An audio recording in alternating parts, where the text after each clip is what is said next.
Hello everyone and welcome to my YouTube channel, that is Ken Setu. Setu means what? It is the bridge, and Ken Setu means it is the bridge between you and me. For what? It is for the easy learning and better understanding of the subject chemistry. Okay, within this channel we are going to cover the series of lectures of the chemistry only for the diploma students. Okay. तर throughout the year we are going to cover the 6 lessons. Okay, त्या 6 lesson मध्ये while I am going to explain these all lessons, I am going to explain it within the both the languages, English as well as in Marathi. Okay, तर त्या 2 semester मध्ये आपल्याला एकूण 6 lessons workout करायचे. त्यापैकी पहिले 3 lessons हे first सेमिस्टरला आहेत आणि बाकीचे remaining 3 lessons are for the second semester. Okay, first of all we are going to cover we are going to focus on the first semester. First semester साठी आपल्याला 3 lesson आहेत. That is the first lesson आहे chemical bonding. First सेमिस्टरचा पहिला lesson आहे. It is very important and very interesting lesson, that is chemical bonding. पहिल्या सेमिस्टरचा पहिला lesson आहे chemical bonding. It is MSBT, it is for the 9 marks. Okay, note करून घ्यायचं syllabus आपल्याला. Second आहे that is electrochemistry. Electrochemistry आणि याच्यातच आहे metal corrosion. Metal corrosion and its prevention. And its prevention. आणखीन त्याच्या थर्ड लेसन आहे that is this second lesson. It is for the 12 marks for the MSBT. आणि third आहे that is engineering material. It is very important point of according to you, कारण engineering मटेरियलमध्ये केमिस्ट्रीचा किंवा इंजिनिअरिंगचा केमिस्ट्रीचा काय संबंध आहे, त्याचं रिलेशन काय आहे, आपण या लेसनमध्ये बघणार आहोत. That is engineering material and catalysis. Okay, and this lesson it is for 14 marks. 14 मार्कासाठी हा लेसन आहे. ओके, ही तिन्ही लेसन खूप इझी आहेत आणि खूप इंटरेस्टिंग आहेत. त्याच्यामध्ये आपण पहिल्या लेसन वरती आपण सुरुवातीला फोकस करणार आहोत, that is chemical bonding. Okay, आता हा लेसन वर्कआउट करताना आपल्याला या सेमिस्टरमध्ये दोन्ही प्रकारे प्रश्न विचारले जातात. जसे की डिस्क्रिप्टिव्ह फॉर्ममध्ये जे काही क्वेश्चन्स असतील ते that is it is for the unit test. आणखी जे काही MCQs फॉर्ममध्ये ते MSBTच्या ऑनलाईन जे काही एक्झाम असतात त्याची एक्झाम असते ती MCQs फॉर्ममध्ये असते.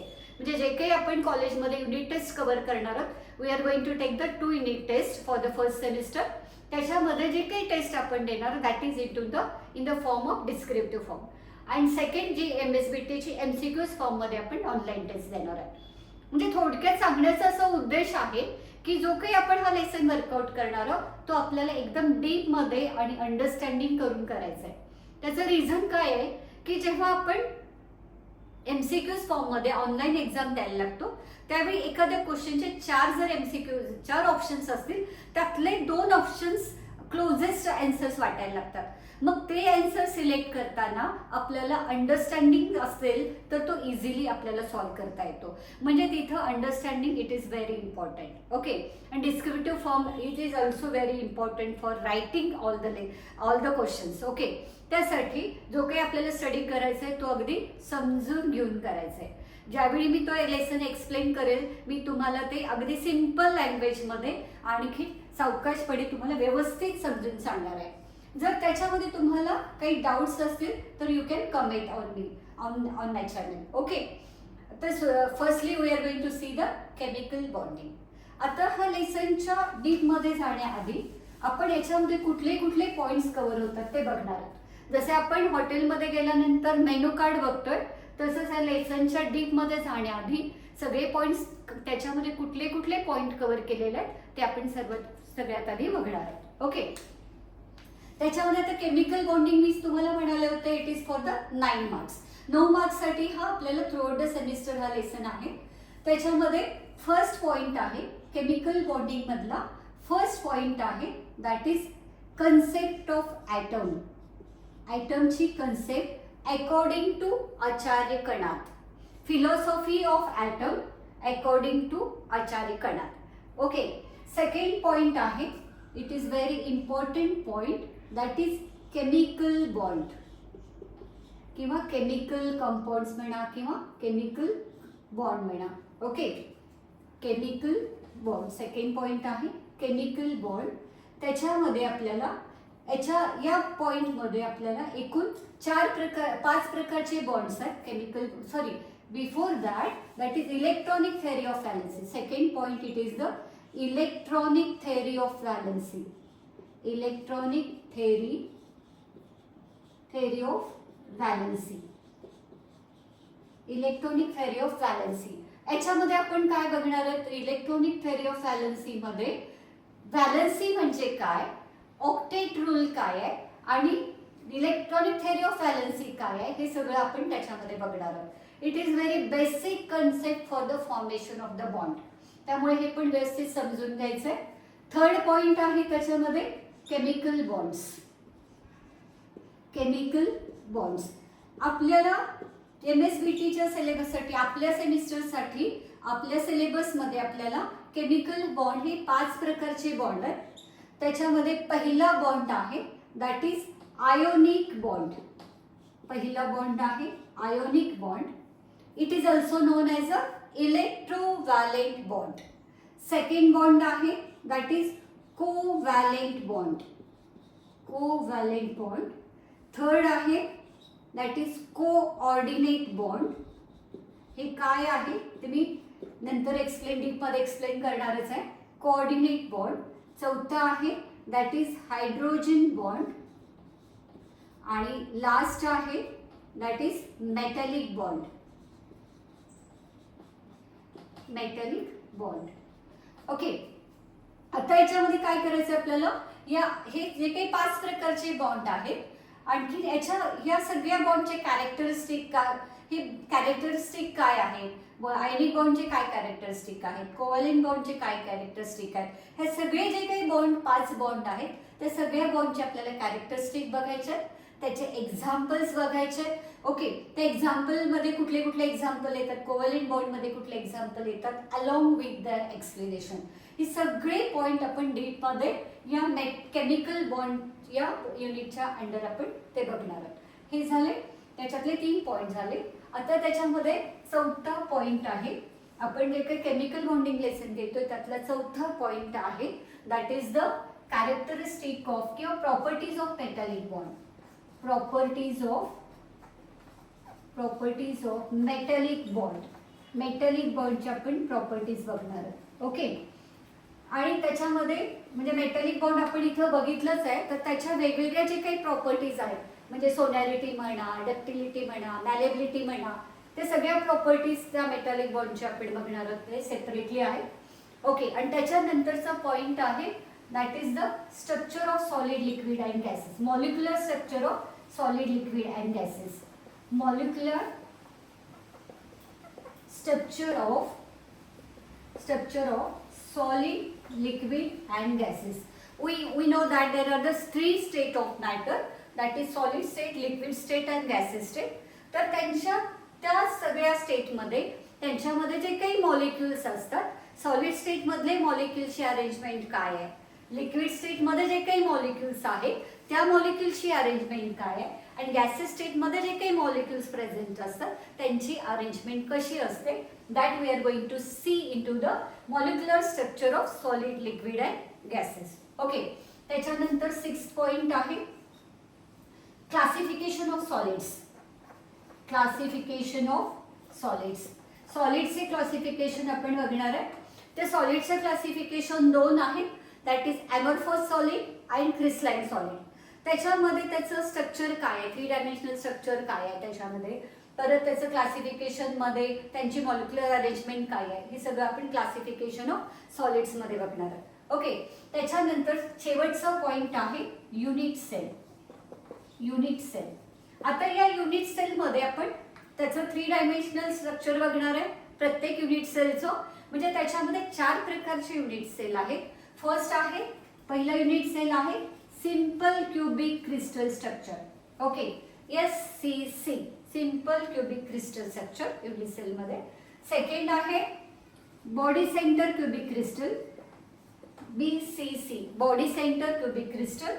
थर्ड आहे फेस सेंटर क्युबिक क्रिस्टल. क्रिस्टलचं 3 डायमेन्शनल स्ट्रक्चर आपण बघणार आहे. त्याच्यामध्ये सिंपल क्युबिक क्रिस्टल स्ट्रक्चर कसं आहे, body centre cubic crystal structure कसं आहे, परत face centre cubic crystal structure कसं आहे, आणि लास्ट आहे hexagonal close pack crystal structure. Okay, HCC. Okay, hexagonal close pack crystal structure आपण ते बघणार आहोत त्याच्यामध्ये. ओके, तर याच्यामध्ये number of items per unit cell किती आहे हे सगळं आपण त्याच्यामध्ये बघणार आहोत. ओके, तर सुरुवातीला सगळ्यात आता हे सगळे पॉइंट्स आपण केमिकल बॉन्डिंग या लेसन मध्ये कव्हर करणार आहोत.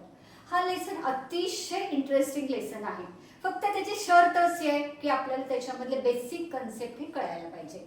ओके, तर आपण काय करणार आहे, सिंपल वेनी 1 बाय 1 आपण लेक्चर मध्ये सगळं कव्हर करणार आहे. अगदी सिंपल वेनी आपण तो कव्हर करणार आहे. खूप सोप्या पद्धतीने मी ते आणि एकदम स्लोली आपण ते एक्सप्लेन करणार आहोत. त्याच्यामध्ये आपण आता मी त्याच्यामध्ये सांगितलं होतं पहिल्यांदा ॲटम. ॲटम ही काय प्रोनाउन्स करते, ॲटम, आयटम नव्हे, ॲटम. ॲटम म्हणजे काय हे आपण स्कूल लेवलला बघितलेलं आहे, शाळेमध्ये अगदी 8th स्टँडर्ड पासून आपण बघितलं आहे. ॲटम म्हणजे काय, the smallest indivisible particle of an element. मूलद्रव्याच्या लहानात लहान कणाला आपण काय म्हणतोय, ॲटम. ओके, किंवा त्याची वेगळी पण डेफिनेशन अशी करता येते, instead of element we can say matter also. Matter सुद्धा आपण त्याच्याऐवजी म्हणू शकतो. मॅटर म्हणजे काय, a substance which occupies the space, जो जागा व्यापतो, that is the matter. Okay, म्हणजे आता मी ॲटमची डेफिनेशन काय, the smallest indivisible particle of an element. मग आता प्रश्न असा आहे, एलिमेंट म्हणजे काय, एलिमेंट म्हणजे काय, the substance which cannot be split up into 2 or more substances. A substance which cannot be split up into 2 or more substances by applying heat, light or electricity. That is known as the element. Okay, मग आपण ॲटमची definition काय केली आहे, the smallest indivisible particle of an element or matter, that is known as the atom. Okay, म्हणजे पदार्थाच्या लहानात लहान कणाला आपण काय म्हणतो, ॲटम म्हणतोय, किंवा मूलद्रव्याच्या लहानात लहान कणाला आपण ॲटम म्हणतोय. म्हणजे ती जर कण लहान असेल तर त्याच्यामध्ये कमी ताकद असेल असं तुम्हाला वाटू शकतं, ठीक आहे, पण तसं नाहीये. जेवढं कण ही लहानात लहान असतात तेवढ्यात जास्त त्याच्यामध्ये एनर्जी सामावलेली असते. According to the chemistry concept, त्याच्यामध्ये जेवढा कण लहान आहे तेवढी त्याच्याही पेक्षा कितीतरी पटीने त्याच्यामध्ये ताकद असते. जसं सिंपल एक्झाम्पल घ्या, तुम्हाला ते जर छान पद्धतीने एक्सप्लेन करायचं असेल, एक छोटंसं आणि सिंपल एक्झाम्पल सांगते. मोबाईलमध्ये जे आपल्या हँडसेटमध्ये सिम कार्ड असतील किंवा मेमरी कार्ड असतील, ते अगदी एवढ्याशा स्लॉटमध्ये तो सिम कार्ड किंवा मेमरी कार्ड त्याच्यामध्ये मोबाईलच्या हँडसेटमध्ये बसतो. पण त्या सिम कार्डमध्ये किंवा मेमरी कार्डमध्ये अख्खं जग सामावण्याची ताकद त्याच्यामध्ये असते. छोटं म्हणजे आपण थोडक्यात त्याला काय म्हणू, छोटा पॅकेज बडा धमाका. लाईकवाईज ॲटम म्हणजे काय, तो ॲटम छोटासा आहे पण त्याच्यामध्ये अतिशय ताकद असते. म्हणजे आपण अणुबॉम्ब घेतला, ॲटम बॉम्ब बघितला, ॲटम बॉम्बमध्ये दिसायला तर एवढं छोटंच असतो पण त्याला अख्खं शहर किंवा अख्खं जग उद्ध्वस्त करण्याची ताकद त्या ॲटम बॉम्बमध्ये असते. तेवढी ताकद आपण नॅनो टेक्नॉलॉजी ही कन्सेप्ट ही ॲटमवरतीच बेसिस आहे. ओके, म्हणजे काय, atom it is having a smallest indivisible particle but it contains a large amount of energy within that. Okay, मग हे ॲटम कसे बिहेव करतात, ते ॲटम कोणाशी बॉन्डिंग करतात, कोणाशी ते बॉन्ड ब्रेक करतात, ही सगळी कन्सेप्ट आपण व्हेरी इंटरेस्टिंग कन्सेप्ट आहे ॲटमची. आपण ते according to the that is Acharya कणाच्या कन्सेप्टने आपण त्याच्या डिटेल आपण ॲटमची माहिती आपण नेक्स्ट व्हिडिओ लेक्चरमध्ये आपण कव्हर करणार आहोत. टिल देन तुम्हाला काय करायचं आहे, तर जे काही ॲटमची माहिती आहे किंवा जे काही तुम्ही वर्कआउट केलेलं आहे 8, 9, 10 स्टँडर्डला त्याचा बेस सगळा तुम्हाला वाचून यायचा आहे. मग त्यामुळे काय होईल, मी जेव्हा ते नेक्स्ट लेक्चर सांगेल, लेक्चर घ्यायला लागेल त्यावेळी तुम्हाला त्या कन्सेप्ट चांगल्या पद्धतीनं समजल्या जातील. ओके, आय होप तुम्हाला हे मेनू कार्ड सगळं समजलेलं असणार आहे. तर त्याचा डिटेल स्टडी आपण सुरुवातीपासून करणार आहोत. पहिल्या व्हिडिओ लेक्चरमध्ये मी हे 2 कन्सेप्ट घेणार आहे. That is the philosophy of atom आणि दुसरं आहे इलेक्ट्रॉनिक थेअरी ऑफ व्हॅलन्सी. मला आत्ताच एक गोष्ट आठवली, ॲटमच्या संदर्भात एक म्हण आहे, मुंगी उडाली आकाशी तिने गिळले सूर्याशी. म्हणजे काय, मुंगी छोटी आहे पण तिच्यामध्ये सूर्याला गिळण्याची ताकद आहे. तसंच ॲटममध्ये खूप ताकद असते, खूप एनर्जी असते. मग ते कशाने बनतात, ॲटम हे कशाने बनलेले असतात आणि ते कसे बॉन्ड तयार करतात, कसे बॉन्ड ब्रेक करतात, ते कसे बिहेव करतात, हे सगळं डिटेल व्हेरी इंटरेस्टिंग आहे. ते आपण we are going to start in our next video lecture. Till then, thank you.